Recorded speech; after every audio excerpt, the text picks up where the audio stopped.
Why would a kiddo not think money grows on trees? Are you unknowingly reinforcing the idea that money grows on trees? Let's take a look at what you can change if you are. We've all heard our parents ask us if we think money grows on trees. Ugh, cue the eye roll. And many of us swore we'd never say this to our own kids. Well, sometimes history repeats itself, right? Hi, I'm Amanda L. Grossman from MoneyProdigy.com, where I'm teaching kids age 8 to 13 how to manage their money through educational adventures like the Mount Everest money simulation. And today we are tackling the issue of whether or not your child thinks money grows on trees because of something you're unknowingly doing, keeping them on the dole. What is the dole method? I've taken the last 6 months to study the allowance landscape and to read up on the various systems out there.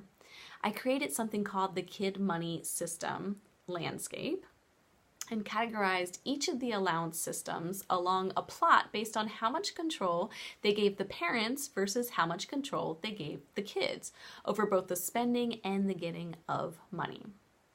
The method that gives kids the least control and parents the most control is called the dole method. It's basically an on-demand money system where your kid asks for money as they see fit and you give them money as you see fit, depending on your mood, the amount you've got in your wallet, and any other number of reasons. The dole method is basically where every family starts with allowance systems. But if you're still using the dole method versus setting up a consistent kid money system of some sorts, then you may be unknowingly reinforcing your kid's idea that money is a never-ending resource, hence why we say they think money grows on trees. Why the dole method reinforces the idea that money grows on trees? Are you wondering about that? Think about it this way. You and your child are at the store grocery shopping. You're at the cash register waiting patiently or not so patiently for your turn in line, and your kid spots some candy that is cleverly packaged to also look like a toy. You know this is going to be a battle, and it's only $1.25, so you say yes when they plead you for the item. The next day, you head to your local library to pick up some books you've got on hold, and there's a table of Girl Scouts selling cookies. Of course you can't pass that up. I'll take a box of peppermint patties, thank you very much. Later in the week, you head through the Starbucks drive-thru, and you get an after-school snack for your kiddo after ordering your own beverage of choice, just enough caffeine to get you through the evening routine. Your experience of these transactions is that you've worked for the money, you have prioritized these spending occasions, even if that means to stop the nagging from your child about the candy, and you know that these are getting subtracted from the bottom line in your wallet or your checking account. But your child? Well, they've observed all of these transactions as well, but without any of the context involved. They just know that they wanted something, or mommy wanted something, and she pulled out the cash or plastic to buy it.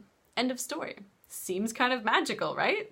What to do instead of the dole method? Here we go. If you want your child to understand that money does not grow on trees and that money is not spent in some sort of magical vacuum where there are no consequences or prioritizations of resources, then you've got to put them in control of both some of the supply of money and in some of the decision making in spending it. This is how they're going to begin to express priorities, to learn the value of money in context to having to work for it, or to work with it, or only being given a certain amount each allowance period, or however else they get money into their hands. And that once the money is gone, they'll need to wait until next payday, or earn more to get more. Suddenly, money doesn't appear to grow on trees anymore. And then they'll be able to make the connection that you work for your money and that money does not grow on trees for you either. Mommy works for her money, daddy works for his money. It's a beautiful thing. Curious about how else your kid money system might not be stacking up? Check out below where you can snag a kid money system score sheet to figure out the strengths and weaknesses of your current system so that you know what needs to be changed.